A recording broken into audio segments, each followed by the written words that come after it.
नमस्कार, आप देख रहे हैं मिरर मीडिया। मैं हूं आपके साथ चंद्रा सिंह। स्वागत है आपका खबरनामा में। चलिए रुक करते हैं आज की सुर्खियों पर।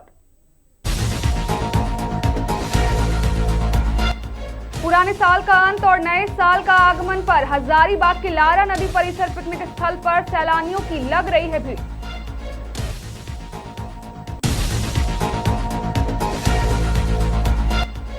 करमदाहा मेला से 49 लाख का राजस्व, फिर भी चंडाडीह लखनपुर पंचायत में विकास शून्य।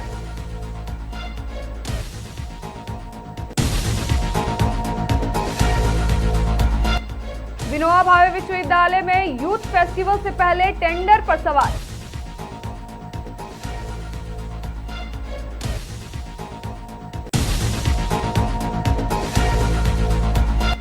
रामगढ़ में बीएफसीएल के जहरीले प्रदूषण के खिलाफ जनता का आक्रोश, निकाला गया पैदल मार्च।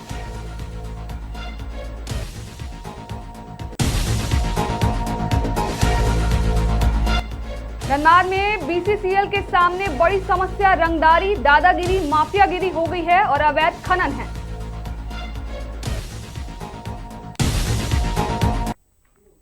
अब खबर विस्तार से। पुराने साल का अंत और नए साल का आगमन पर हजारीबाग का चर्चित प्राकृतिक पिकनिक स्थल लारा नदी परिसर में इन दोनों सैलानियों की काफी भीड़ लग रही है। इन दौरान बताया गया कि प्रकृति के गोद में बसा लारा नदी काफी आकर्षक है। यहाँ आने के बाद एक अलग सा आनंद देखने को मिलता है। लोगों ने बताया कि कई तरह के लजीज व्यंजन तो बना ही रहे हैं, लेकिन लोग इस बार इको फ्रेंडली पिकनिक मना रहे हैं। सैलानी बताते हैं कि पिकनिक स्थल पर गंदगी ना हो, जिससे जानवरों को प्लास्टिक से नुकसान हो सके। इसके लिए पत्ता से बना पत्तल का इस्तेमाल किया जा रहा है। इतना ही नहीं, बल्कि पिकनिक के दौरान पहले कचरे को भी अपने साथ लेकर डस्टबिन में डाल देते हैं, यानी स्वच्छता का भी विशेष ख्याल रखा जा रहा है।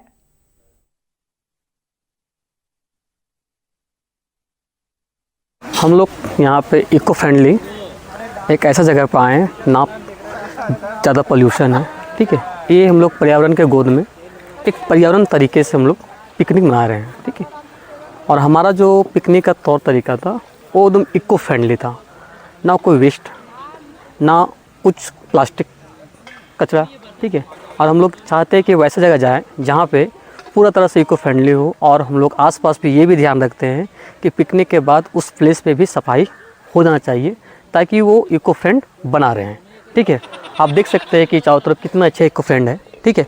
तो आपसे निवेदन है कि वैसे जगह जाइए और वैसे जगह पर जाइए जहाँ पे इको फ्रेंडली हो और कम से कम कचरा का उपयोग करें। नए साल के आगमन होने के साथ आप सब लोगों को शुभकामनाएं। और हम लोग इको फ्रेंडली पिकनिक बना रहे हैं, क्योंकि हम लोग कोई भी डिस्पोजल वैसा आइटम यूज़ नहीं कर रहे हैं। हम लोग पत्ता से प्लेट जो होता है, पत्ता का प्लेट यूज़ करके पिकनिक बना रहे हैं और उसी में खाना खाना है, उसको डिस्कम्पोज अच्छा से हो जाए और इको फ्रेंडली अपने आसपास के इन्वायरमेंट को साफ़ सुथरा रख के ये पिकनिक को हम लोग अच्छा से सेलिब्रेट। जामताड़ा जिले के नारायणपुर प्रखंड के चंडाडीह लखनपुर पंचायत क्षेत्र में आयोजित ऐतिहासिक करमदाहा मेला हर वर्ष सरकार के लिए बड़े राजस्व का स्रोत बना हुआ है। इस वर्ष मेला की डाक 49,07,000 रुपए में हुई है, लेकिन इसके बावजूद मेला क्षेत्र और पंचायत में विकास कार्य न होने से ग्रामीणों में भारी आक्रोश है। वहीं पंचायत मुखिया नूनूलाल सोरेन ने आरोप लगाया है कि नियम के अनुसार मेला डाक की 80% राशि पंचायत विकास में खर्च होनी चाहिए, लेकिन प्रशासन यह राशि पंचायत को नहीं दे रहा है। उन्होंने चेतावनी दी है कि अधिकार नहीं मिला तो आंदोलन किया जाएगा।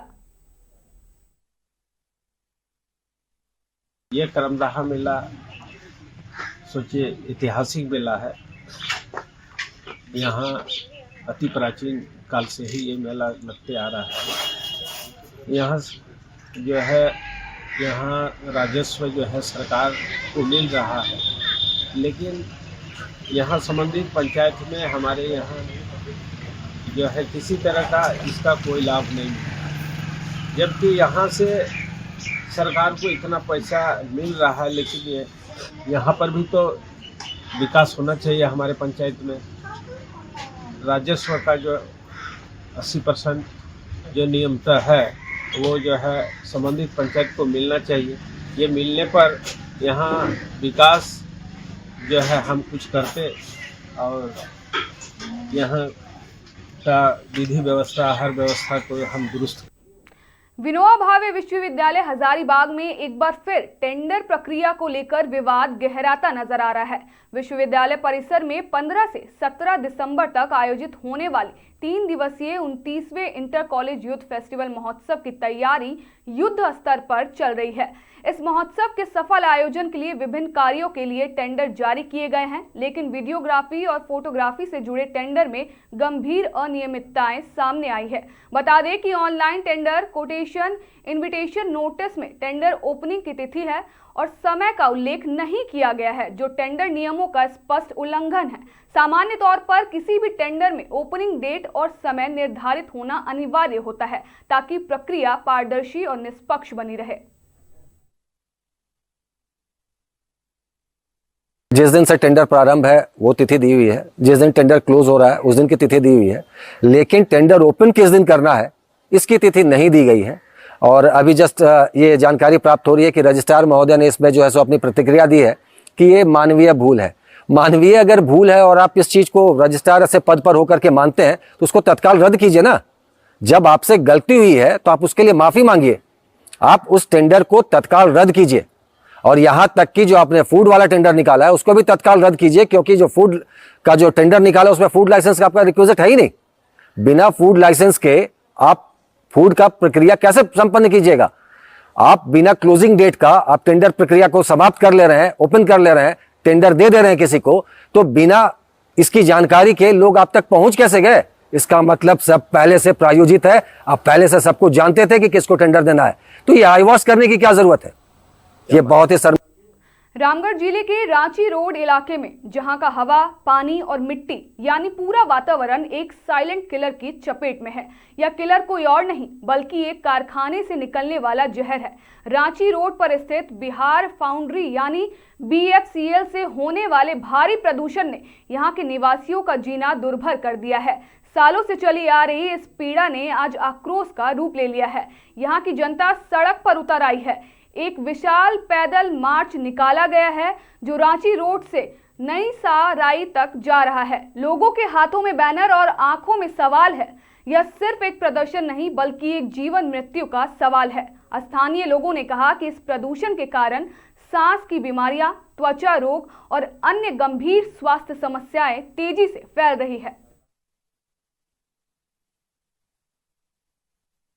हम प्रदूषण से त्रस्त जनता हैं।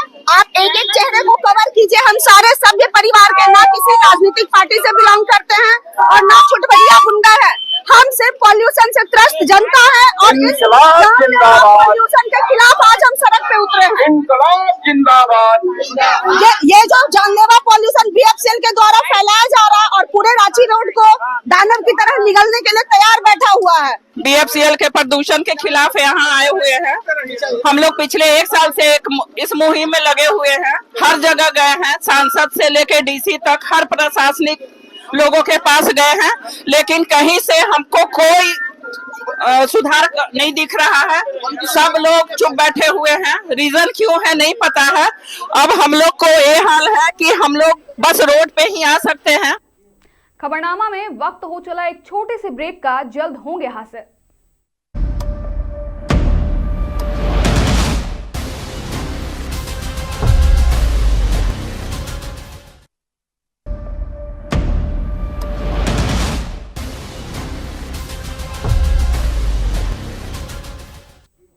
ब्रेक के बाद स्वागत है आपका। धनबाद में BCCL के सामने सबसे बड़ी समस्या रंगदारी, दादागिरी, माफियागिरी और अवैध खनन हो गई है। यूपी, गुजरात, राजस्थान व छत्तीसगढ़ की तरह यहाँ शांतिपूर्ण माहौल हो तो कंपनी की प्रगति होती है। कोयले के अवैध उत्खनन पर रोक एवं गुणवत्ता सुधारनी होगी। इसमें सुधार हो गया तो कंपनी को 2 से 3 हजार करोड़ का अतिरिक्त लाभ होगा। यह बातें BCCL CMD मनोज अग्रवाल ने इमर्जिंग झारखंड बिजनेस कॉन्क्लेव के दौरान कही है।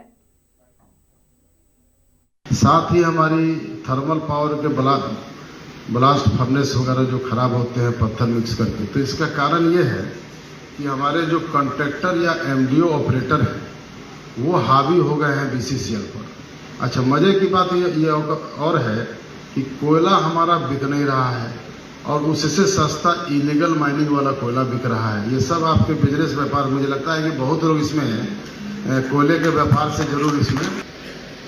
तो यहाँ पर मूल समस्या है दादागिरी, रंगदारी, माफियागिरी, इन सब चीज़ों की। और 2-3 चीज़ों पर हम लोगों ने अटैक करना शुरू किया है। कहाँ तक सफलता मिलेगी इस भरी जिंदगी में, जहाँ की अभी बात हो रही थी कि टोकरी में एक सेव अगर सड़ा हुआ रहे तो पूरी टोकरी सड़ जाती है। तो यहाँ तो एक 2-3 ही सेव अच्छा है, बाकी तो सब मामला गड़बड़ है। तो अब इसमें कार्य करना है। और हजारीबाग जिले के पीटीसी चौक पर यातायात पुलिस द्वारा सघन वाहन जांच अभियान चलाया गया। वहीं इस अभियान में 2 पहिया और 4 पहिया वाहनों की बारीकी से जांच की गई। वहीं चलाई गई इस अभियान में कई वाहनों के चालकों पर कार्रवाई की गई। इसके अलावा 18 वर्ष से कम उम्र के बच्चों द्वारा वाहन चलाने के मामलों पर भी सख्ती दिखाई गई। वहीं चोरी की आशंका को देखते हुए कई बाइकों की कागजात की गहन जांच भी की गई है। इस दौरान यातायात इंस्पेक्टर अनूप कुमार ने बताया कि अभियान के दौरान करीब 100 से 150 वाहनों का चालान काटा गया है। उन्होंने कहा कि यह अभियान केवल चालान काटने के लिए नहीं, बल्कि लोगों को यातायात नियमों के प्रति जागरूक करने और सड़क दुर्घटनाओं को रोकने के उद्देश्य से चलाया जा रहा है। में जो रेगुलर चेकिंग होता है, पहला तो हम लोग मुख्यतः देख रहे हैं गाड़ी कहीं चोरी की तो नहीं है, गाड़ी का मालिकाना हक किसका है ये भी चेक कर ले रहे हैं। और हेलमेट वगैरह, सीट बेल्ट, मोबाइल में बात करते हुए इस सब पर जो नहीं कर रहे हैं चालान काट रहे हैं। बुलेट वगैरह जो है इसमें मॉडिफाइड साइलेंसर लगा के चलते हैं, उससे हम लोग पकड़ रहे हैं, फाइन कर रहे हैं। और कुछ लोग नशा करके वाहन चलाते हैं, तो वैसा तो अभी नहीं मिला है और उस पर भी हम लोग का ध्यान है, उन पर भी प्रॉपर चालान कटेगा नशा वाले का जांच करके। जामताड़ा जिले के राजकीयकृत उच्च विद्यालय नाला में नवोदय विद्यालय में प्रवेश परीक्षा 2026 शांतिपूर्ण और कदाचार मुक्त ढंग से संपन्न हो गई। जिले के 5 परीक्षा केंद्रों में से नाला केंद्र सबसे बड़ा रहा, जहां कुंडहित और नाला प्रखंड के कुल 958 बच्चों के लिए परीक्षा आयोजित की गई। इसमें से 804 बच्चों में 154 बच्चे अनुपस्थित रहे। वहीं विद्यालय के प्रधानाध्यापक उत्तम कुमार मंडल ने बताया कि नाला केंद्र पर नाला प्रखंड के 588 बच्चों में से 508 ने भाग लिया, जबकि 80 अनुपस्थित रहे। नवोदय विद्यालय प्रवेश परीक्षा 2026 का आयोजन पूरे जिले में 5 सेंटर में किया जा रहा है, जिसके तहत नाला को भी एक सेंटर बनाया गया, नाला RK+2 हाई स्कूल नाला को। यहाँ कुंडहित प्रखंड का टोटल 370 बच्चों का सेंटर है और नाला प्रखंड के 588 बच्चों का सेंटर है। तो आज जो है नाला से टोटल जो प्रेजेंट हुए हैं 508 बच्चे प्रेजेंट हुए हैं, 80 बच्चे एब्सेंट हैं। कुंडहित प्रखंड से 370 में से 296 प्रेजेंट है, 74 एब्सेंट है। ऐसे देखा जाए तो इस सेंटर में टोटल 958 बच्चों का सेंटर था, जिसमें 804 बच्चे यहाँ बैठे हैं और 154 एब्सेंट रह गए। फिलहाल के लिए इतना ही। बाकी तमाम खबरों के लिए देखते रहें मिरर मीडिया।